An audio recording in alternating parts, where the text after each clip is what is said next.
Hello and welcome to the special edition of Now Showing. I'm Rajeev Masand. We're coming to you today from Melbourne, the cultural capital of Australia, where the Indian Film Festival of Melbourne is currently underway. With an estimated Indian population of 400,000, it's hardly surprising that Australia has emerged a sizable overseas market for Bollywood films.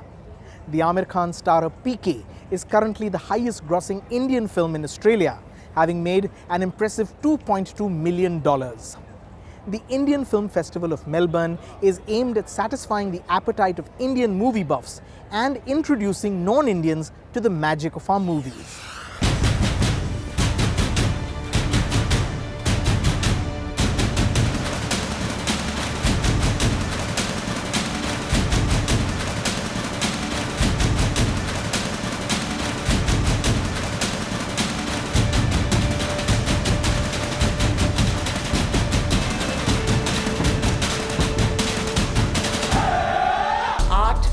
Is just a ways of bringing people together. I'm delighted that Melbourne is holding the Indian Film Festival here. I love you so much! Thank you, I love you too.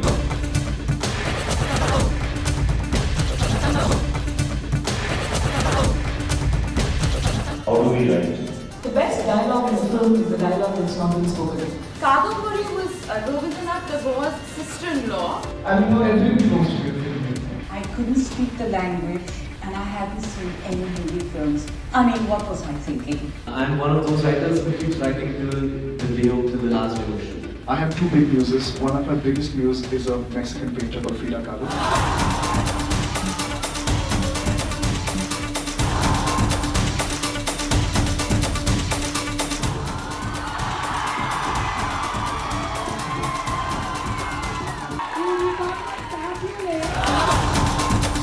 There will be amazing talent here in Melbourne. I mean, come on.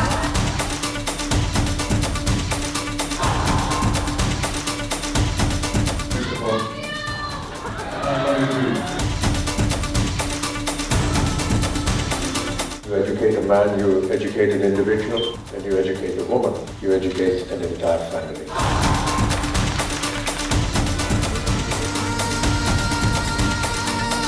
Enjoy the sheer magic of Indian cinema. You know, in this day and age of illegal downloads, the harsh reality is that it's very hard for film festivals to be sustainable because true film lovers are going to download the film and watch it. So as a result of which, we always try to reinvent ourselves, do lots of events, masterclasses, make it super interactive. And we've been very lucky because all the guests, right from Mr. Bachchan, Anil Kapoor, Vidya, who's our brand ambassador, Simi, Sonam, everybody gives us a lot of time, and which has allowed us to package the festival in such a way that it's become Melbourne's most loved event now. This IFFM is first and foremost creating a huge buzz about Bollywood. It's making Bollywood very live here in Melbourne, in Australia. That's a very important thing. And I think the second thing is, you know, it's the cultural melding that's taking place between Australia and India. In the sense, you know, we have half an Australian jury and half an Indian jury. And it's fascinating to hear their views about our films, how they look at our films. So really, it's becoming a little cultural melting pot. Designed as a confluence of films and live events, the festival will screen more than 30 Indian features over 2 weeks. These include popular Bollywood hits, indie gems, and some of the best regional films from across India. In other sections, there are short films, films by expat filmmakers, and films from other parts of the subcontinent like Bangladesh, Nepal, and Pakistan.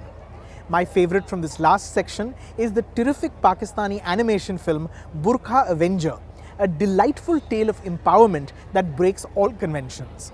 But here are 5 Indian films from the festival's official selection that I recommend you seek out and watch when you can.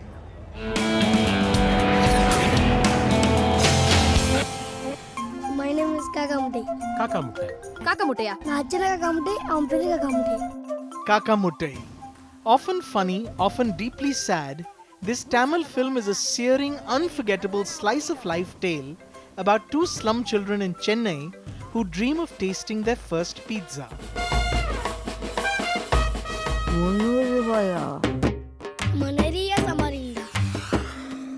और अंग्रेजी में बोलत है United state of America. Amrika. When Ramakant goes in search of his older brother who left their small Indian village to follow the American dream, he has little idea of how it will alter his own destiny. This comical, layered and touching film dwells on themes of deception and truth, family and identity, stereotypes and cultures. Sir हमको New York जाने। Air India में जाना है। Param दे दूं? London में stop मार के जाएगा क्या? Jai Ho.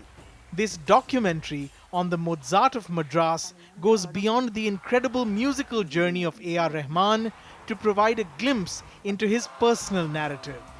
The film's piece de resistance is an interview with the composer's idol, his mother, who speaks about him for the first time on camera.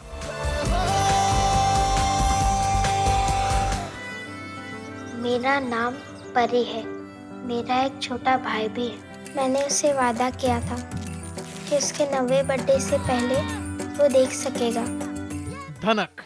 It's a road trip but with a slight difference as a sister walks across a Rajasthan desert with her blind brother, determined to have his vision restored before his 9th birthday. The film has a somewhat lyrical quality to its storytelling with both joy and heartbreak at its soul. कुछ बहुत बुरा होने वाला है। छोटू की आंखें ठीक नहीं होंगी, पर थारे को जल्दी करना होगा।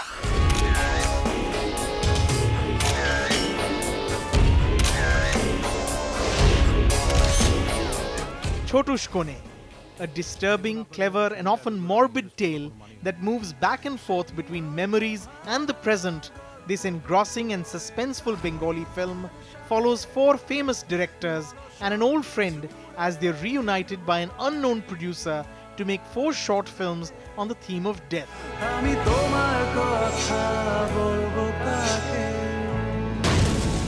Now, what's a film festival without stars?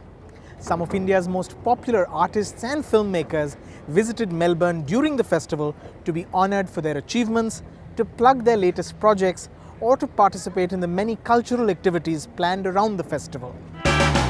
Bollywood star Kangana Ranaut showed up on opening night at the Hoyts Melbourne Centre, where director Prashant Nair's Amrika had its Australian premiere. Actor-producer Anil Kapoor hoisted the tricolour at an event to celebrate India's Independence Day at the city's sprawling Federation Square.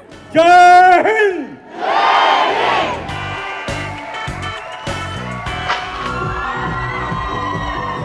Kangana joined her Katti Batti team, co-star Imran Khan and director Nikhil Advani, to judge a Bollywood dance competition that saw performers and teams arrive from various Australian cities to show off their best moves.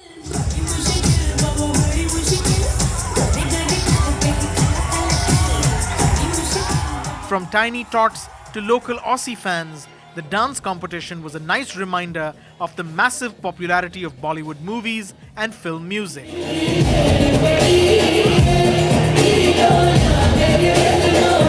Celebrated comic Kiku Sharda, better known as the feisty Palak from Comedy Nights with Kapil, turned up in full costume to keep the crowds entertained on a chilly Saturday morning at Federation Square.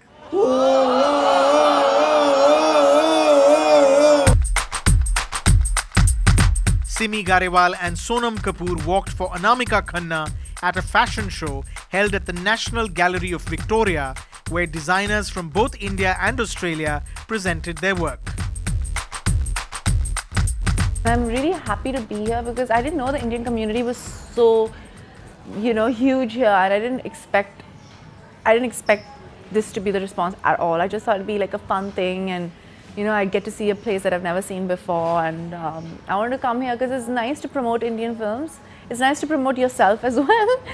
The Amitabh Bachchan Deepika Padukone starrer Piku swept the Indian Film Festival of Melbourne Awards, taking 3 honours, including Best Film, Best Director for Shujit Sarkar, and Best Actor for Irfan Khan. And the winner is Kaka Muttai. The charming Tamil film Kaka Muttai took Best Indie Film. India's Anil Kapoor. And Anil Kapoor was awarded the Cinematic Icon Award. Meanwhile, debutant Bhumi Pednekar won over the jury with her standout performance in Dam Laga Ke Haisha, winning the coveted Best Actress trophy. I thought Bhumi's performance was extremely genuine. You know, there's a realness and an earthiness about the way she went about portraying her character. At no time did I think she was acting. You know, that you just felt that you were with this young girl. This is my first award, and I'm glad it's happening in Melbourne. Okay, with that, it's time for a short break on this special edition of Now Showing. When we come back, my interviews with Anil Kapoor, Shujit Sarkar, Bhumi Pednekar and the team of Katti Batti, Kangana Ranaut, Imran Khan and director Nikhil Advani. Stay with us for more action from the Indian Film Festival of Melbourne. We'll be back in just a few minutes.